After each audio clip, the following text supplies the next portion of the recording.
Hello friends, कैसे हैं आप सब। आपका संस्कृत ज्ञान पर बहुत बहुत स्वागत है। आज की वीडियो का टॉपिक है चित्र वर्णन। चित्र वर्णन जैसे कि नाम से पता चल रहा है, चित्र का वर्णन करने को हम बोलते हैं चित्र वर्णन। इसमें क्या होता है, एक चित्र दिया होता है, जैसे कि एक हमें चित्र दिया हुआ है। इस चित्र के ऊपर हमें 5 वाक्य बनाने होते हैं। पहले तो हम सबसे पहले वाक्य में हमें ये बताना होता है कि यह चित्र किसके बारे में है। फिर उसके बाद जो जो चीज़ें दी हुई हैं उनसे संबंधित हमें 5 वाक्य बनाने होते हैं। जैसे कि बच्चे फुटबॉल से खेल रहे हैं, लड़की रस्सा कूद रही है, 2 लोग बातें कर रहे हैं, एक लड़का दौड़ रहा है, चारों तरफ पेड़ उगे हुए हैं, बगीचा बहुत सुंदर है। इस तरह से हम 5 वाक्य बना सकते हैं। तो आओ, पहले मंजूषा दी होती है, उसके आधार पर हमें 5 वाक्य बनाने होते हैं। अगर हम वो मंजूषा से अलग भी कोई शब्द लेके अपना वाक्य बनाना चाहें तो हम बना सकते हैं। ज़रूरी नहीं कि मंजूषा में से ही वाक्य बनाने हो है। अब मंजूषा में क्या है, उद्यानम बाग, बाला, बाला मीन्स लड़की, अगर वृक्षा मीन्स बहुत सारे वृक्ष, पाते मीन्स पौधे, पौधा, जनह मीन्स लोग, प्रातः सुबह, पक्षी पक्षी, पुष्पम फूल को पुष्प बोलते हैं, कंदुक है बॉल यानी फुटबॉल को हम कंदुके बोलते हैं, भ्रमणम घूमना जिसको भ्रमण करना, घूमना, सुंदर वेला मतलब सुंदर वेला, सुंदर समय उसको बोलते हैं सुंदर वेला, क्रीड़ा मीन्स खेल। अस्मिन चित्रे, अस्मिन में देखिए इदम की सप्तमी विभक्ति है। इदम चित्र क्या है हमारा, नपुंसकलिंग, तो अस्मिन में भी नपुंसकलिंग लगेगा, सप्तमी विभक्ति एक वचन। अस्मिन चित्रे, अस्मिन में भी सप्तमी विभक्ति एक वचन है और चित्र में भी सप्तमी विभक्ति एक वचन है, क्योंकि इस चित्र में अधिकरण में पर कौन सा है, सप्तमी कारक है। तो अस्मिन चित्रे, इस चित्र में एकम उद्यानम अस्ति, एक उद्यान है। अस्मिन चित्र में सप्तमी लगी है, एक उद्यान में लगी है प्रथमा विभक्ति एक वचन, नपुंसकलिंगी, क्योंकि उद्यान भी नपुंसकलिंग है। तो एकम उद्यानम अस्ति, इस चित्र में एक उद्यान है। बालः कंदुकेन क्रीडन्ति, बालः बहुवचन है। अब देखिए विसर्ग लग गई है, बाल मीन्स बच्चा, बालः बहुवचन में हो गया है बालः, बहुत सारे बालक, कंदुकेन बॉल के साथ खेल रहे हैं, क्रीडन्ति खेल रहे हैं। कंदुकेन में तृतीय विभक्ति लगी है, वो बॉल के साथ खेल रहे हैं, इसलिए कंदुकेन में तृतीय विभक्ति यानी कर्ता ने कम को कर्ण से कारक लगाया, कर्ण यानी तृतीय विभक्ति।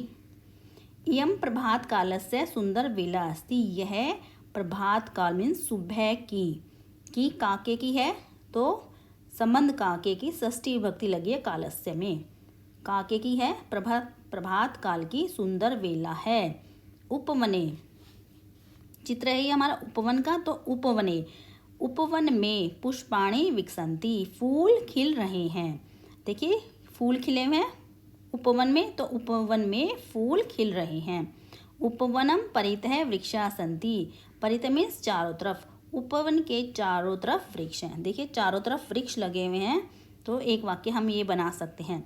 अब देखिए आप कहेंगे उपवन के चारों तरफ वृक्ष हैं, काके की में संबंध काके की है, तो हमें षष्ठी विभक्ति लगानी चाहिए हिसाब से, तो उपवन में, परंतु परितः के साथ हमेशा द्वितीय विभक्ति लगती है, ये हमारा उपपद विभक्तियों में आता है, इसलिए जहाँ परितः होगा वहाँ द्वितीय विभक्ति लगेगी। तो परितः हम देखेंगे किसके परितः, किसके चारों ओर, उपवन के चारों ओर, तो उपवन में हमारी द्वितीय विभक्ति लगेगी, उपवन के चारों ओर वृक्ष है। तो देखिए कितनी सरलता से हमने 5 वाक्य बना लिए। और वाक्य ऐसे हमारे एकदम ज़्यादा ज़रूरी नहीं है कि हम मुश्किल वाक्य ही बनाएं, सिंपल सेंटेंस बनाएं जिसमें कोई भी गलती नहीं हो, तभी हमारे पूरे के पूरे मार्क्स आएंगे। अब ये था एक चित्र वर्णन, अब हम दूसरा चित्र वर्णन देखते हैं। अब ये देखिए उसको बड़ा करके दिखाया है ताकि आपको देखने में लिखने में कोई दिक्कत ना हो। ये पूरे के पूरे हमारे 5 वाक्य हैं। अब देखिए हमारा एक और चित्र वर्णन है। अब ये देखिए कक्षा का चित्र है हमारा, एक अध्यापिका है, ब्लैक बोर्ड है, बच्चे पढ़ रहे हैं, घड़ी लगी हुई है, खिड़की पे पर्दा लगा हुआ है, एक फूलों का गमला रखा हुआ है। इस तरह से हम 5 वाक्य बना सकते हैं। पहले हम मंजूषा देखते हैं। श्याम पट्टम यानी ब्लैक बोर्ड को बोलते हैं हम श्याम पट्टम, यानी काला पट्टा, काला पट्टा यानी ब्लैक बोर्ड। गणितस्य, गणित का, अध्यापिका यानी फीमेल टीचर, यानी लड़की जो अध्यापक मेल को बोलते हैं और अध्यापिका फीमेल अध्यापिका। सावधानम सावधान बालकः, बहुत सारे बच्चे। लिखितम लिखित, प्रश्न, बहुत सारे प्रश्न। घटिका यंत्र अनुसारम, घटिका मीन्स घड़ी के अनुसार। समय है समय। अष्टवादनम, अष्ट मीन्स 8, वादनम मीन्स बजे हुए 8 बजे। पुष्प पात्रम, जिसमें फूल रखे हुए हैं उसको बोलते हैं पुष्प पात्रम। संवर्धयति, बढ़ाता है। शोभाम, शोभा को। पठ मीन्स पढ़। तो अब देखिए उसमें था अस्मिन चित्रे, अब हमने यहाँ वाक्य बनाया इदम चित्रम। दोनों तरह से मैं आपको बता रही हूँ। जहाँ अस्मिन होगा लगाएंगे आप तो सप्तमी विभक्ति है, परंतु जब हम बताएंगे किसके बारे में है तो उसमें लगाएंगे प्रथमा विभक्ति। अब हमारा इदम चित्रम में प्रथमा लगी और फिर लगाएंगे कक्षाया अस्ति, है चित्र कक्षा का है, कक्षा का है तो षष्ठी विभक्ति लगेगी। कक्षा की षष्ठी विभक्ति है कक्षायः।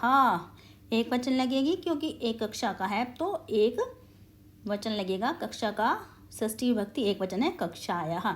जब अस्मिन चित्र लगेगा तो अस्मिन चित्र में होगी सप्तमी विभक्ति और जिसके बारे में चित्र है उसमें होगी प्रथमा विभक्ति एक वचन। और इदम चित्रम लगाएंगे तो इदम चित्रम में प्रथमा विभक्ति एक वचन और जिसके बारे में है उसमें लगेगी षष्ठी विभक्ति।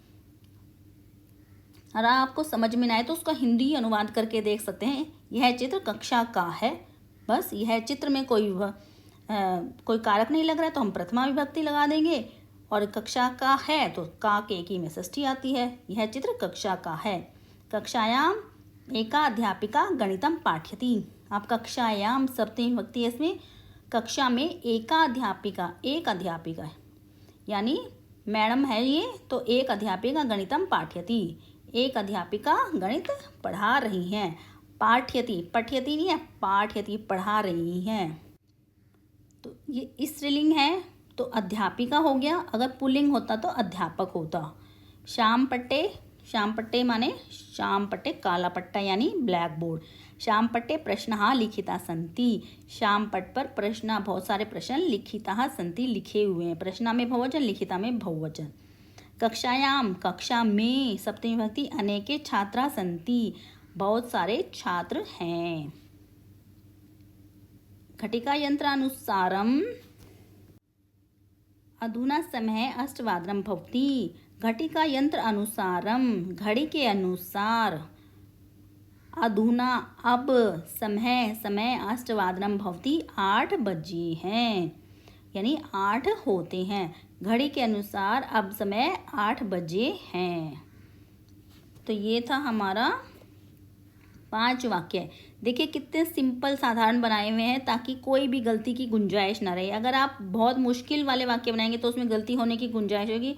गलत विभक्ति लगाएंगे, गलत वचन लगाएंगे। इसलिए एग्जामिनर को इस बात से कोई मतलब नहीं है कि वाक्य सरल है या मुश्किल है। उसे तो विभक्ति और पुरुष वचन सब परफेक्ट लगा होना चाहिए। चाहे वाक्य सरल हो, छोटे हों, बेशक कॉम्प्लिकेटेड ना हो, उससे कोई इस बात से कोई मतलब नहीं है। वाक्य पूरे 5 होने चाहिए और विभक्ति, वचन, पुरुष सब, लकार, काल सब परफेक्ट होना चाहिए, तभी हमें पूर्ण मार्क्स मिलेंगे। अब इसी को ही हम बड़ा करके आपको दिखाते हैं ताकि आपको देखने में सहायता हो। अब ये देखिए पूरा हमने बड़ा करके अब आपको स्क्रीनशॉट करके दिखाया है ताकि आप इसको अच्छे से देख लें, पढ़ लें और समझ लें। अगर आप, ये था हमारा चित्र वर्णन, फिर 2 चित्र वर्णन। अगर आपको ये वीडियो पसंद आए तो प्लीज़ लाइक करें, कमेंट करें और प्लीज़ मेरे चैनल को सब्सक्राइब करें। आगे से आगे अच्छे टॉपिक पर नए वीडियो प्राप्त करने के लिए धन्यवाद।